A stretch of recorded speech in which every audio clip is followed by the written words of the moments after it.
हमारे पत्रकार मित्र ने मुझे ध्यान दिलाया। मुझे याद है कि मैंने यहाँ एएनएम कॉलेज का शिलान्यास किया था और मैं कल ही जब आया था अजय झा जी के गांव में, वहां कार्यक्रम में सिरदेव झा जी के, तो कल ही मैंने अपने बीएमएसआई सेल के अधिकारियों से उसके बारे में जानकारी ली थी। कई तकनीकी चीजें हो जाती हैं जिसके कारण कठिनाई हो जाता है। जिस संवेदक को वह काम पूर्ण करने की जिम्मेवारी दी गई थी, मतलब सीधा सीधा समझिए जो ठेकेदार था, उसने काम समय पर पूर्ण नहीं किया और काम को बीच में छोड़ दिया। और फिर उसके बाद स्वास्थ्य विभाग ने फिर से दोबारा निविदा की और दोबारा निविदा करके अब उसका कार्य आवंटन कर देंगे।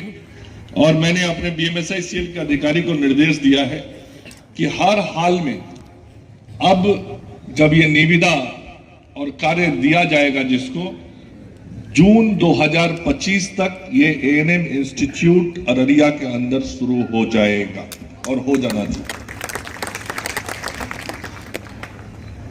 उसी तरीके से मैं अपने पत्रकार मित्रों को बताना चाहता हूं, मैंने कहा पहले रुई सुई नहीं होता था, आज व्यवस्थाएं कितनी बदली हैं मैं बताना चाहता हूं। आज जो ये जिला अस्पताल है, अभी मैंने ये आंकड़ा अभी लिखवाया है कि अभी कितनी कितनी दवाइयां उपलब्ध हैं। इस जिला सदर अस्पताल में आज 341 प्रकार की दवा उपलब्ध है। 341 लोगों को दवा खरीदना नहीं पड़ेगा यहां जो आएंगे इलाज करने। एसडीएच फारबिसगंज में 262 दवा है। मैं आप ही को बोल रहा हूं, आप कुछ टिप्पणी की है अभी, मैं आप ही को बोल रहा हूं। 262 दवा है। रानीगंज में 211 दवा है। जोकीहाट में 211 दवा है। सीएससी भारगमा में 196 दवा है। सीएससी नरपतगंज में 213 दवा है। सीएससी पलासी में 225 दवा है। सीएससी सिकटी में 212 दवा है। पीएससी कुर्सा कांटा में 212 है। एपीएससी में 182 है। और जो सबसे छुटकुनिया अस्पताल हमारा होता है हेल्थ सब सेंटर, जिसको हेल्थ एंड वेलनेस सेंटर भी बोलते हैं, वहां भी 91 तरह का दवा।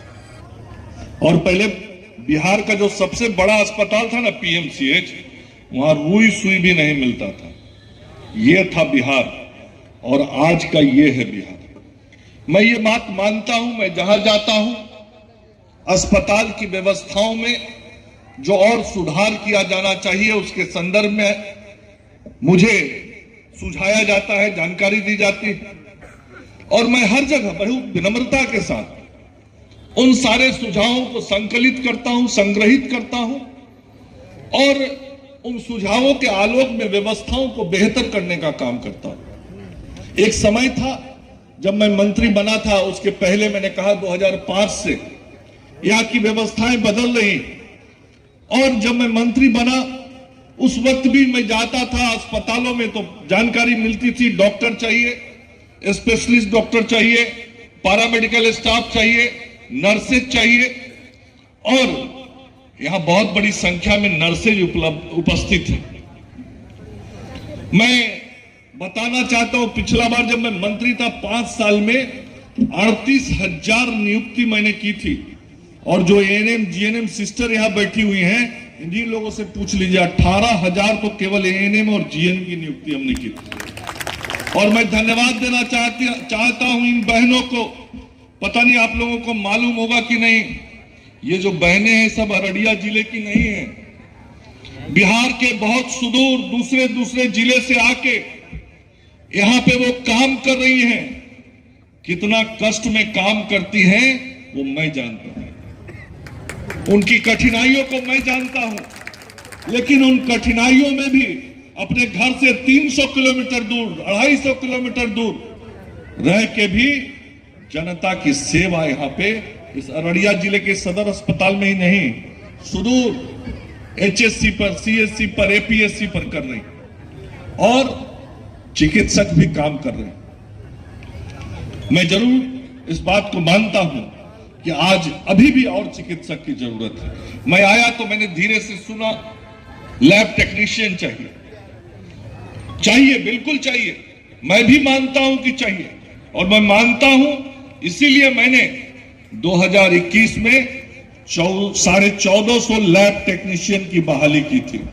और मैं मानता ही हूं, जानता ही हूं, इसीलिए अभी 15 दिन पहले 2969 और लैब टेक्नीशियन की नियुक्ति के लिए बीटीएससी में अधियाचना भेज दिया है। अगले 3-4 महीना में 2969 लैब टेक्नीशियन और नियुक्त होंगे, और कुल मिला के 17,500 नियुक्ति का कागज मैंने भेज दिया है। ये 17,500 नियुक्ति अगले 3 से 4 महीने के अंदर पूर्ण हो जाएगी।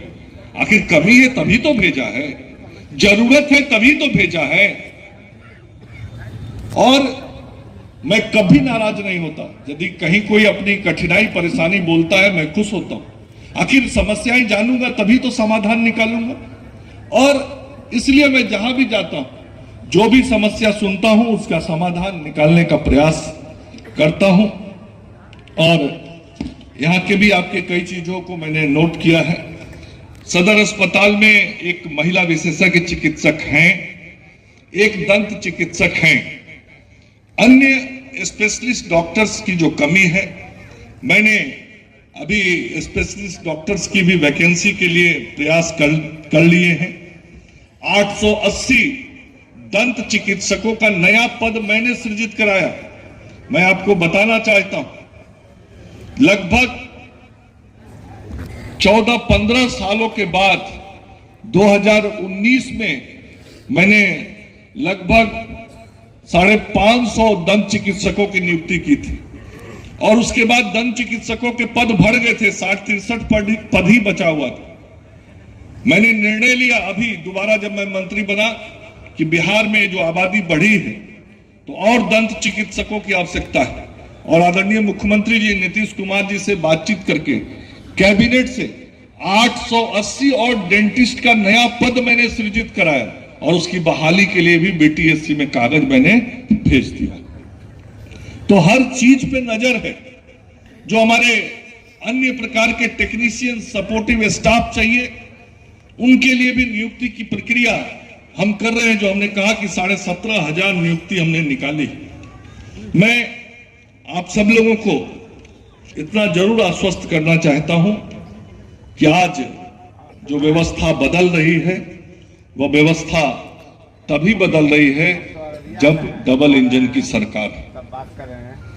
यदि डबल इंजन की सरकार ना होती तो ये व्यवस्थाएं 2005 के पहले वाली जो थी वैसे ही दिखाई पड़ती। इसलिए आप यदि चाहते हैं, मैं जनता से कह रहा हूं, सेवक के नाते कह रहा हूं, आप यदि चाहते हैं कि यह व्यवस्था इसी तरीके से बदलती रहे, ये दवाइयां यदि आज 350 मिल रही हैं तो कल 450 मिले। आज यदि ऐसा एक बिल्डिंग अस्पताल बना है तो कल इस जिले में 4 और बने। आज यदि 25 डॉक्टर आए हैं तो कल 50 डॉक्टर और आए। मैंने यदि 18,000 नर्सों की नियुक्ति की थी तो 30,000 नर्सों की और नियुक्ति करूं। ये यदि आप चाहते हैं कि ये व्यवस्था इसी तरीके से बदलता रहे तो ये मंच पर जो बैठे हुए लोग हैं, इनको यही रखना पड़ेगा, इनको नहीं बदलना होगा। इनको यदि बदल दीजिएगा तो फिर वो वाला व्यवस्था आ जाएगा। इसलिए आप सब लोगों से मैं आग्रह भी करने आया हूं कि जिस मेहनत के साथ हम अपने आदरणीय प्रधानमंत्री जी और मुख्यमंत्री जी के नेतृत्व में व्यवस्थाओं को ठीक करने में लगे हैं, वह ठीक होता रहे, यह आप सबके हाथ में। ठीक कहा प्रदीप जी ने, यह सरकार है, और जो सरकार है वह जनता की सरकार होती है। आप मालिक हैं इसके, आपने ही ये अवसर दिया तभी ये हुआ है। आप यदि नए अवसर दिए होते तो चाह के भी हम नहीं कर पाते। यहां आयुष चिकित्सक होंगे, लगभग इस बिहार में 26 साल के बाद आयुष चिकित्सकों की नियुक्ति किसी ने करवाई तो उसका नाम नीतीश कुमार और मंगल पांडे। 2901 चिकित्सकों की नियुक्ति अभी हुई 7 महीना पे, 6 महीना पे। तो ये नियुक्तियां होते रहे, और नियुक्ति होने से क्या होता है, लोगों को सुविधा मिलती है। ये नियुक्तियां होती रहे, काम आगे बढ़ता रहे, ये जरूर हम सब लोग चाहेंगे।